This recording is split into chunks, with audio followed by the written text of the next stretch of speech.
দিনটা হচ্ছে 25 ডিসেম্বর, তাই সবাইকে জানাই মেরি ক্রিসমাস। কীভাবে যে চোখের পলকে এই বছরটাও শেষ হতে চললো বুঝতেই পারলাম না। যাই হোক, ঘুম থেকে উঠে বিছানাটা গুছিয়ে এখন একটু ঘরটা মুছে নিচ্ছি। তারপরেই রান্নাঘরে এসে দেখি যে মা এখন কাটছে কেক।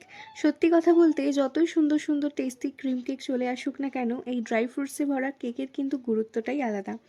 দেন করেছিলাম সকালের ব্রেকফাস্টটা, যেটা বাইরে থেকেই আনা হয়েছিল, ছোলা আলুর তরকারি আর তার সাথে কচুরি। তারপরে ব্রেকফাস্টটা সেরে বসে পড়েছিলাম পড়তে।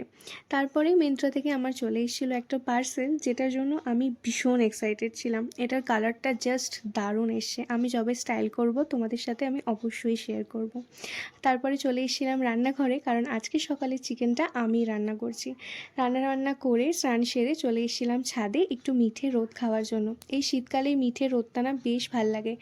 যখন মাধ্যমিকের সময় তো এই ছাদে বসে টেস্ট পেপার সলভ করতাম, সেই দিনগুলো মনে পড়ে যাচ্ছিল। তাই আজকে আসার সময় আমি একটু খাতা নিয়ে চলে এসেছিলাম ও ছাদে বসেই পড়ছিলাম। সন্ধেবেলা বাবা এনেছিল একটু চিকেন চাউমিন, তো সেটাই খাচ্ছিলাম আর তার সাথে পড়াশোনাটাও চলছিল।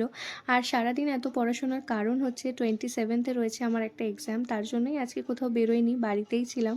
আর রিসেন্টলি কয়েকদিন ধরে আমার ভীষণ মিষ্টি খাবার ক্রেভিংস হচ্ছিল, তাই জন্য মা বানিয়েছিল গাজরের হালুয়া, তো সেটাই খাচ্ছিলাম, যেটা দারুণ হয়েছিল খেতে। আর আমার মতো কারা আছো বলো তো, যারা এরকম কাঁচা কড়াইশুঁটি খেতে ভীষণ ভালোবাসো, আমাকে কমেন্টে জানিও। আর রাতে ডিনারটা করেছিলাম চিকেন আর রুটির সাথে। আর রিসেন্টলি আমি এই গানটার প্রতি জাস্ট প্রেমে পড়ে গেছি বলতে পারো, এডিক্টেড হয়ে গেছি। আমার সকাল শুরু হচ্ছে এই গানটা দিয়ে আর দিনের শেষটাও হচ্ছে এই গানটা দিয়ে। এত সুন্দর একটা গান যে বাস মনে লেগে থাকার মতো একটা গান, আমি কি বলবো। তো এইভাবেই আমার ক্রিসমাসটা কেটে গেল। তোমাদের ক্রিসমাসটা কিভাবে কাটলো আমাকে অবশ্যই জানিও। তো বাই।